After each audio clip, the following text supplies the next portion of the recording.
माननीय निशिकांत जी हैं इतने हतोत्साहित हो गए हैं, अब ये बोल रहे हैं कि बुलडोजर चलवाएंगे। इसका औकात हो गया जो देवघर में बुलडोजर चलवा देगा।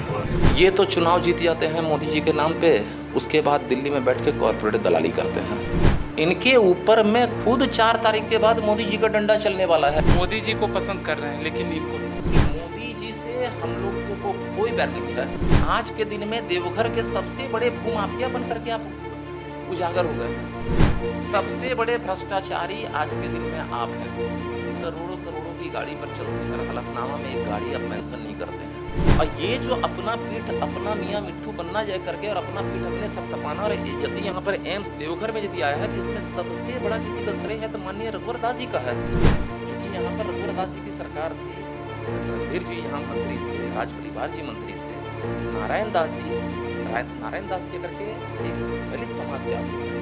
आपने उनको बेइज्जत करने से नहीं पीछे नहीं था। आपने कहीं पे कुछ भी केंद्रीय एजेंसियां कहीं रेड मारती है, कहीं पे कुछ भी जांच करती है, उसके पहले आप ट्वीट कर देते हैं। आप क्या साबित करना चाहते हैं यहाँ पर कि केंद्रीय एजेंसी आपकी जेब में है? सिर्फ बारात परिवर्तित कर देवघर स्टेडियम से लेकर के टावर तक हर एक आधे घंटे पे, यदि आप इस बार का सिर्फ बारात देखिएगा तो हर एक आधे घंटे पर इनका पोस्ट आता था। हमारे महाप्रभु निशिकांत जी है, वो कहते हैं चुनाव प्रचार नहीं करेंगे और आज घर घर भटक रहे हैं। इस वक्त अंतिम दौर है चुनाव का। 1 जून को वोटिंग होना है और आज 5 बजे तक जो है प्रचार प्रसार थम जाएगा। लेकिन इस बीच पूरी झारखंड की राजनीति जो है वो संथाल पर आकर सेंट्रलाइज हो गई है। इसकी क्या वजह हो सकती है?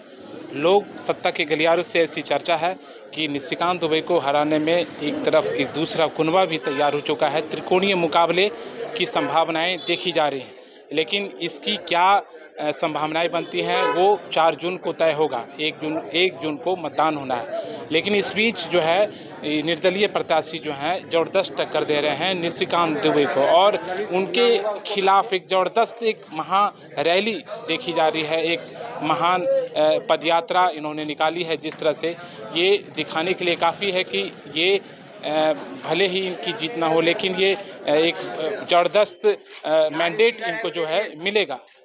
1 तारीख को वोटिंग होना है, 4 जून को रिजल्ट तय होगा। देखते हैं निर्दलीय प्रत्याशी अभिषेक आनंद झा क्या कहते हैं। परिवर्तन करने और ये हमारे जो महाप्रभु माननीय निशिकांत जी हैं इतने हतोत्साहित हो गए हैं, अब ये बोल रहे हैं कि बुलडोजर चलवाएंगे।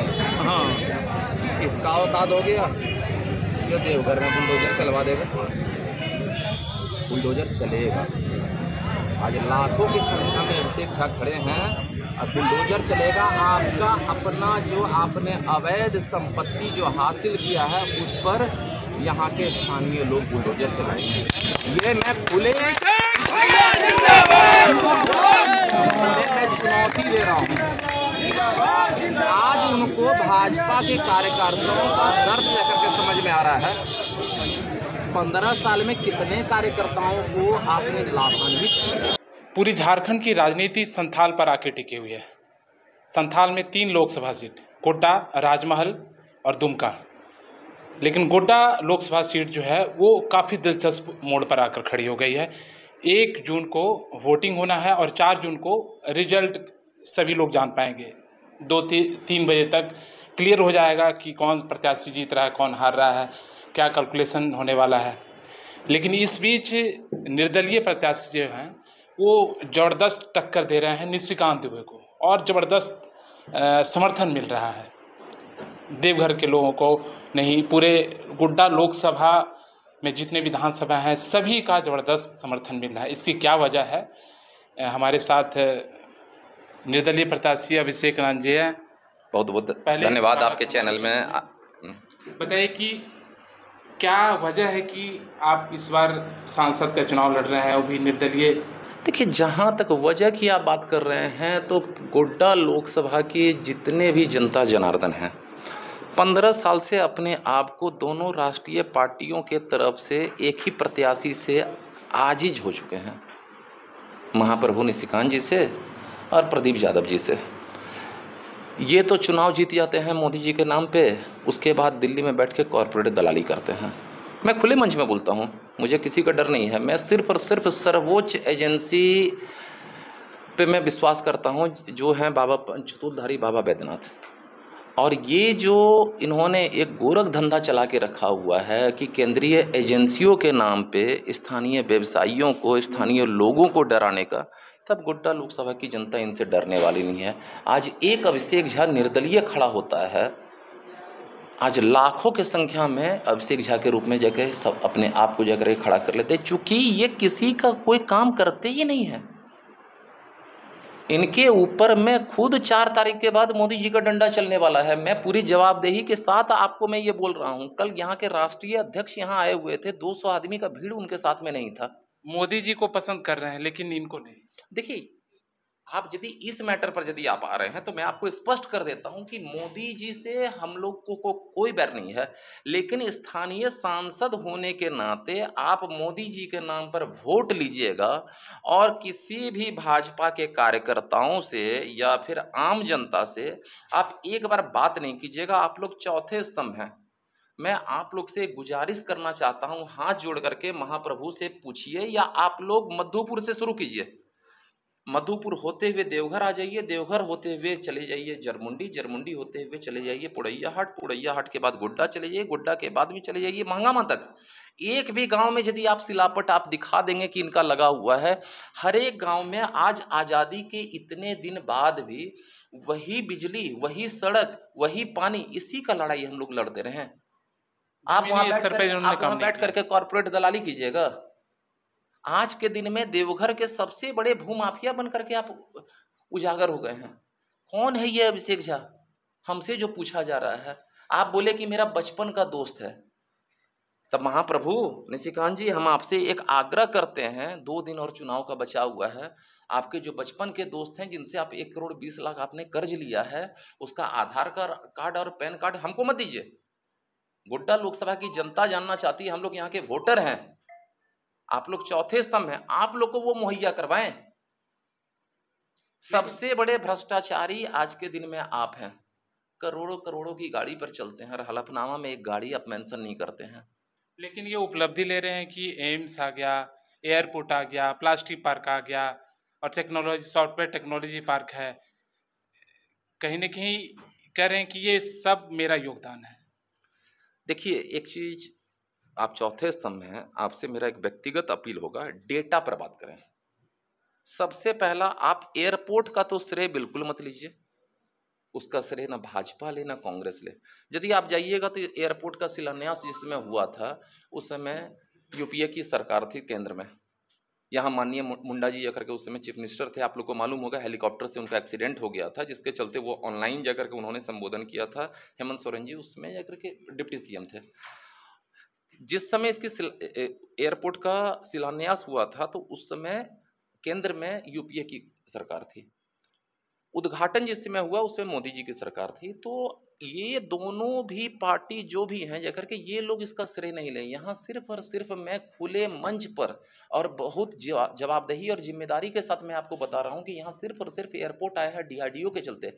यदि त्रिकूट पहाड़ पे मिसाइल सेंटर डीआरडीओ का नहीं बनता, और उसमें भी सबसे बड़ा योगदान यदि किसी का है तो कर्नल नवीन झा जी का है, कि जिस समय उन्होंने सेना आपके द्वार देवघर कॉलेज में कार्यक्रम करवाया था और उसी समय डीआरडीओ ने अप्रूव किया कि यहाँ पे मिसाइल सेंटर बनेगा, और मिसाइल सेंटर के चलते यहाँ पर एयरपोर्ट आई। यदि मेरी बात को आप गंभीरता से लेकर के एक बार पता कीजिए कि एटीसी कंट्रोल यहाँ किसके हाथ में है। और एम्स की जहां तक बात कर रहे हैं, तो एम्स वहीं जाती, वहां खोला जाता है कि जहां पर एयरपोर्ट रहता है, एयरपोर्ट की कनेक्टिविटी जहां रहती है। इसका एक जीता जागता आपके पास उदाहरण है दरभंगा। दरभंगा में आज एयरपोर्ट है, जिसके चलते वहां पर एम्स आई है। और ये जो अपना पीठ अपना मियाँ मिट्ठू बनना जाए करके और अपना पीठ अपने थपथपाना, और यदि यहाँ पर एम्स देवघर में यदि आया है तो इसमें सबसे बड़ा किसी का श्रेय है तो माननीय रघुवर दास जी का है। उस समय भाजपा की डबल इंजन की यहाँ पे सरकार थी,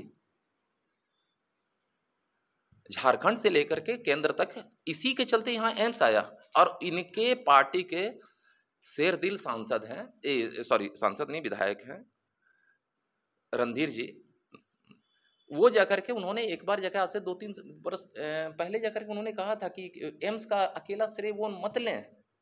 चूँकि यहाँ पर रघुवर दास जी की सरकार थी, रणधीर जी यहाँ मंत्री थे, राज परिवार जी मंत्री थे, नारायण दास जी करके एक दलित समाज से आते हैं। आपने उनको बेइज्जत करने से कहीं पीछे नहीं, आप नहीं हटे हैं।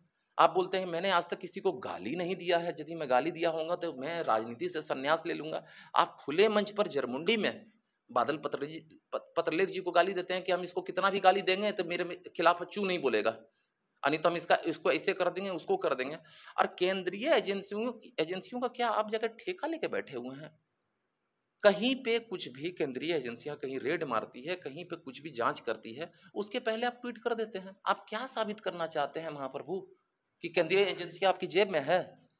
अच्छा ये बताइए, जब निशिकांत दुबे पहली बार जब चुनाव लड़ रहे थे, तब से लेकर 15 साल तक आपने उनका साथ दिया। आखिर ऐसी क्या बात हो गई जो अचानक उनसे मुँह मोड़ना पड़ा? देखिए, आपका ये जो सवाल है बहुत ही दिलचस्प है। मैं आज भी जाकर के भाजपा का एक सदस्य हूँ, एक कार्यकर्ता हूँ। 2009 में हम लोगों को लगा कि ये आएँगे तो विकास करेंगे। विकास इन्होंने किया, लेकिन सिर्फ़ और सिर्फ़ अपना व्यक्तिगत विकास किया। लाखों में थे, आज करोड़ों में और अरबों में और खरबों में चले गए हैं। आज के दिन में आप सबसे बड़ा भूमाफिया बन के बैठ गए हैं। आज 4 तारीख के बाद में आपके ऊपर में मोदी जी की दिव्य दृष्टि पड़ने वाली है।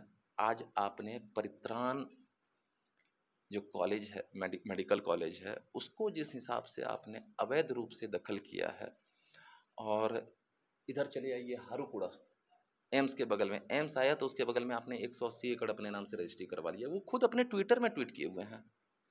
तो आपको जितना व्यक्तिगत अपना विकास करना था आपने कर लिया, मोदी जी के नाम पे गोड्डा लोकसभा की जनता जनार्दन को बेवकूफ़ बना के।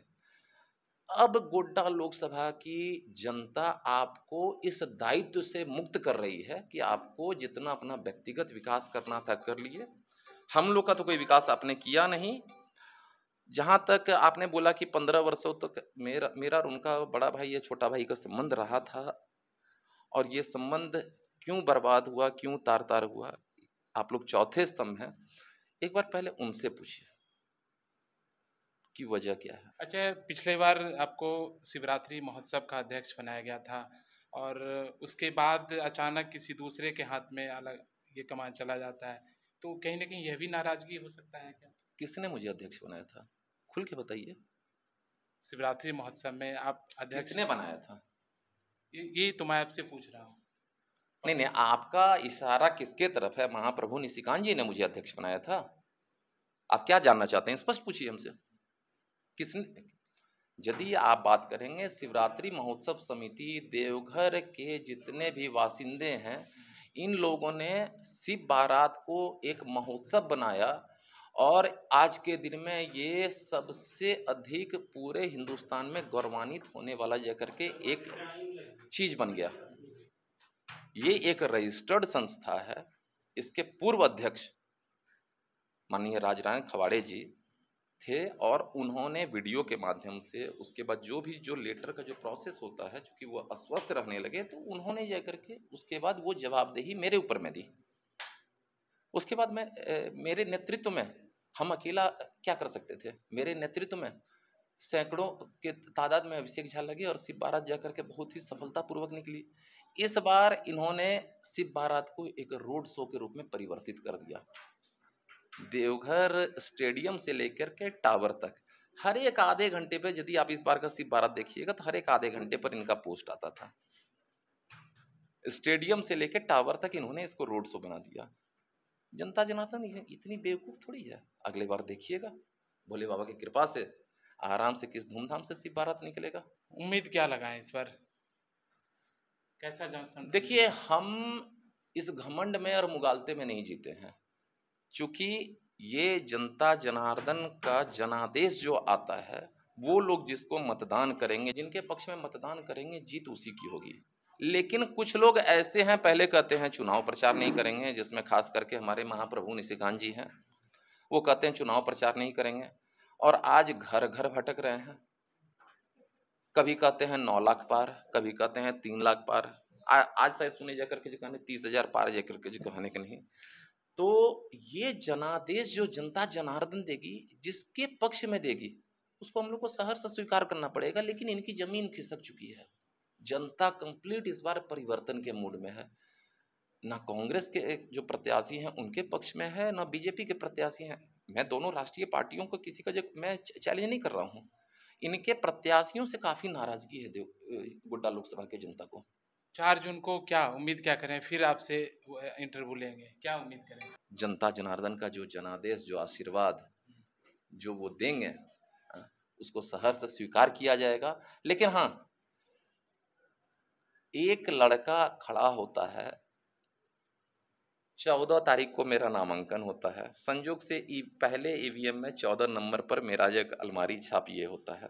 14 दिन मेरा कैंपेन का कंप्लीट होता है। एक अभिषेक झा खड़ा होता है और उसके साथ में लाखों अभिषेक झा खड़े हो जाते हैं। इन दोनों से जनता त्रस्त हो चुकी है और जनता जनार्दन इस बार कुछ अलग करने वाली है। बिल्कुल, इस बार जनता जनार्दन अलग करने वाली है। लेकिन 4 जून को क्या मैंडेट आता है? देवघर से खबर स्तंभ के लिए जीतन कुमार। खबर स्तंभ।